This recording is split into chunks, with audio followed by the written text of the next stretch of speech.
Hello everybody, it's Miss Betts, and today we're going to be talking about the rhetorical device anaphora. So we've talked previously about some other literary and rhetorical devices such as simile, metaphor, and hyperbole, and today we'll be talking about anaphora. So let's go ahead and get started. So what exactly is anaphora? It is a rhetorical device or literary device, as we just discussed. And the technical definition is that an anaphora is a repetition of a word or phrase at the beginning of a sentence, clause, or phrase.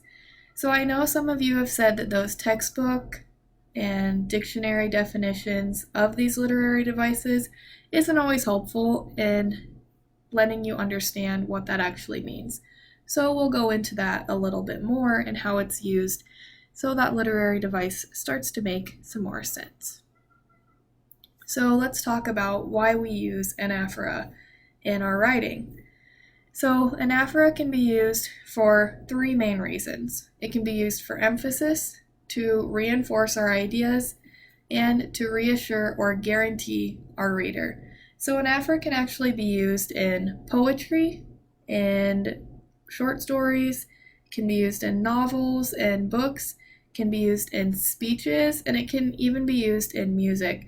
So as we saw here, if we go back to our textbook definition, we know that anaphora is a repetition of a word or phrase. So typically, when I've discussed repetition with you all in class, repetition is usually used and means that the author wants us as the audience or the reader to understand that what they're repeating is very important. So that kind of goes along with emphasis and reinforcement. So the author's repeating and using anaphora, repeating whatever they've written in their phrase because they want that to stick out to the reader. They want the reader to know, this is important and I want you to pay attention to this because. And so that also kind of goes along with reassuring the reader and guaranteeing to them that this information is important. So we'll go through some examples here, just because I know the examples help you all remember the literary device a little bit more, and it helps you identify it later on when you need to use anaphora. So we'll start with poetry. We've read The Tiger by William Blake prior to this, so you should be familiar with the poem, but we were looking at something different in the poem before. So now we're going to look at anaphora. So I'll go ahead and read the example. What the hammer, what the chain, and what furnace was thy brain? What the anvil, what dread grasp, dare its deadly terrors clasp? So I want you to look at that example and think about where we see anaphora in this. So we mentioned before that anaphora is a repetition at the beginning of a sentence or a phrase. So I want you to look at this little chunk of The Tiger by William Blake and try and pick out where anaphora is at. Give you a few seconds.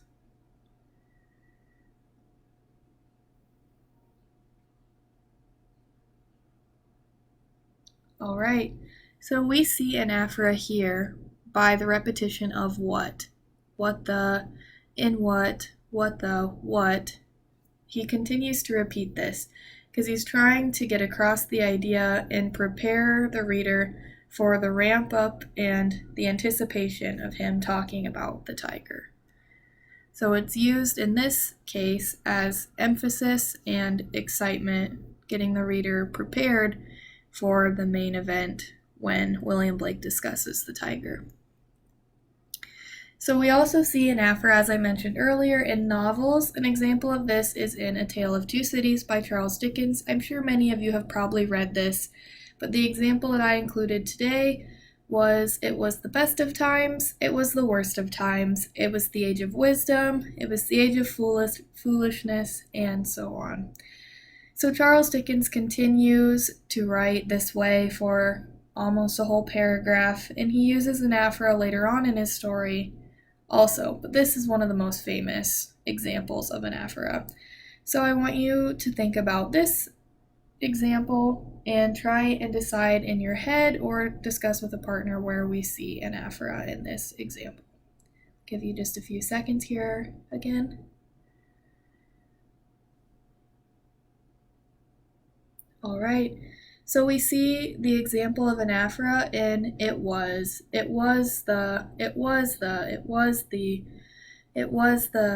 and he kind of repeats this over and over again, just trying to convey to the reader that the times that he's experiencing are all of these things at the same time. And so it's kind of an overwhelming concept to grasp, but he's doing his best with by using anaphora. So then, as I mentioned, we also see anaphora in speeches. Since it is a rhetorical device as well as a literary device, it can be used to persuade and really help convey meaning through speeches. So the example that I included today is Robert F. Kennedy's speech after the death of Dr. Martin Luther King Jr.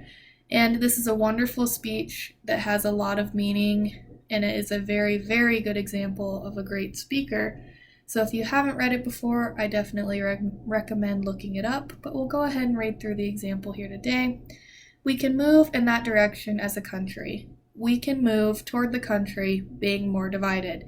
We could move toward black people staying amongst blacks and white people staying amongst whites. The two groups could be filled with hate toward one another, or we can try, as Martin Luther King did, to understand.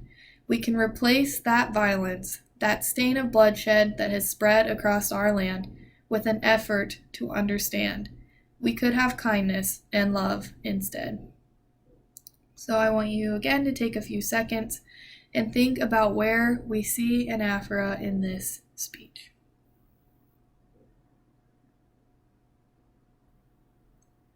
Great. So we do see anaphora in this speech here in the beginning when Robert F. Kennedy is repeating, we can move, we can move, we could move. And this isn't the only example of anaphora in the speech. Like I mentioned, I definitely would recommend reading this speech. He's a very good speaker, and he uses a lot of anaphora in his speaking. It's a great way for him to drive home that what he's speaking about is important, and that the direction we need to move as a country is towards unity and not division. He does a great job of speaking about that.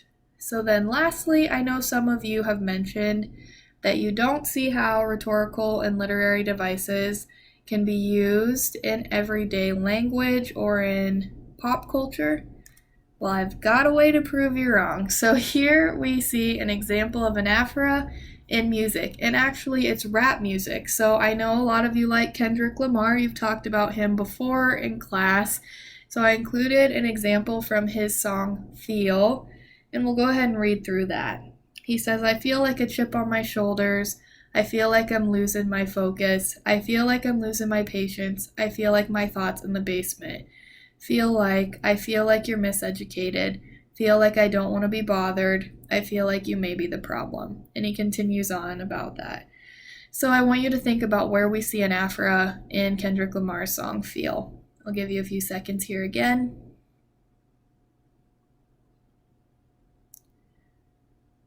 Okay, so we see it here when he repeats, I feel like.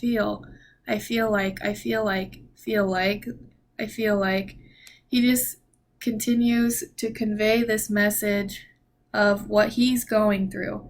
And this is it is a song, but it's kind of a great example of what I'm going to have you all do here now for the start of class.